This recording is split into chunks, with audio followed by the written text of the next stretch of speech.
in academia, or am I a practitioner simply because I don't disown the Hindu identity?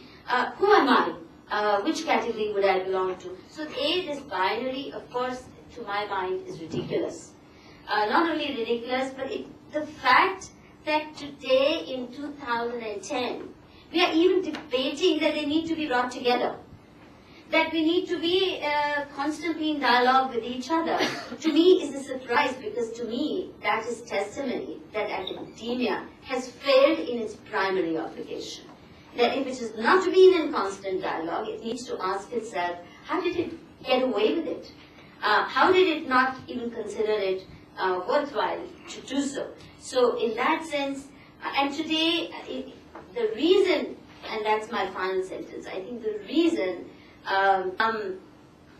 evokes such strong sentiments is because even today, the hostility from scholarship to treating those they put in the category as faith believers or people who represent their faith tradition, the inability to treat them as even equals, leave alone approaching them with a sense that they know better, We can't just use faith practitioners to pick their brains for our fieldwork, to use them.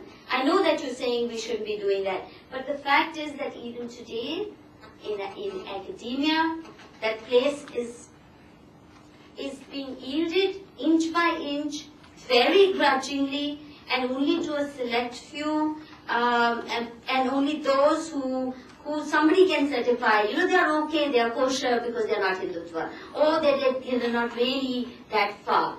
And to my mind, this in itself is pursuing a certain political agenda to keep people in the category of untouchables, a large section of people, and declaring them as unfit civilized dialogue. Thank you. Okay, thank you, Manu. Right, I've got these two responses. Please keep it brief.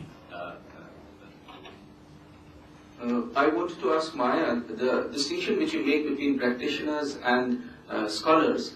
If you look at the world of the practitioners, the contemporary practitioners of Hinduism, what kind of internal dialogues, internal self-critical dialogue, I'm not talking about the dialogue between practitioners and scholars, I'm talking about the dialogue within practitioners.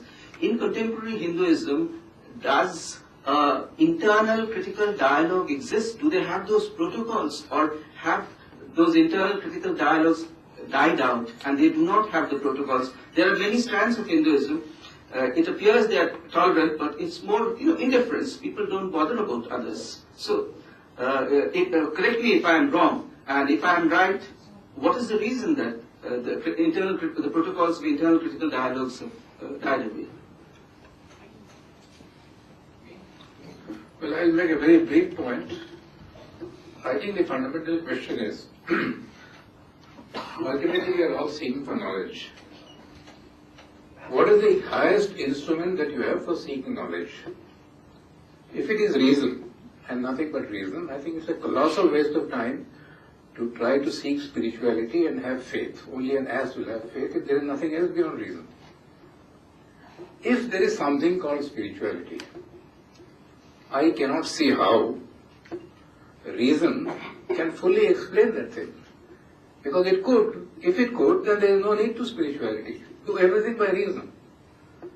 Now, India has always believed, based on long experience for thousands of years, that there is a knowledge beyond reason, and that knowledge is ultimately verifiable. You can go through the whole thing and experience it, just as science is verifiable. I don't believe Newton because he has said something. I verify it. And the only place where science is absolutely correct is in physical science. The moment you are dealing with vegetables and animals and human beings, your theories are changing every 15 days. Right? So please realize that if we believe that there is something beyond reason which can give us the higher knowledge, well, reason has a place, but reason cannot be given the supreme place. If it is not, I think we should burn all the temples, destroy everything, and accept only reason as the supreme instrument. That's all that I have to say. I will elaborate that in my next talk. Thank you. Is your question brief? Is it brief? Quite brief. Yeah. Can you make it very brief, and then we'll go I there. actually seek a clarification from Deepa that she has told that there is a difference between mainstream Hinduism and practicing Hinduism. What actually is meant by mainstream Hinduism and practicing Hinduism?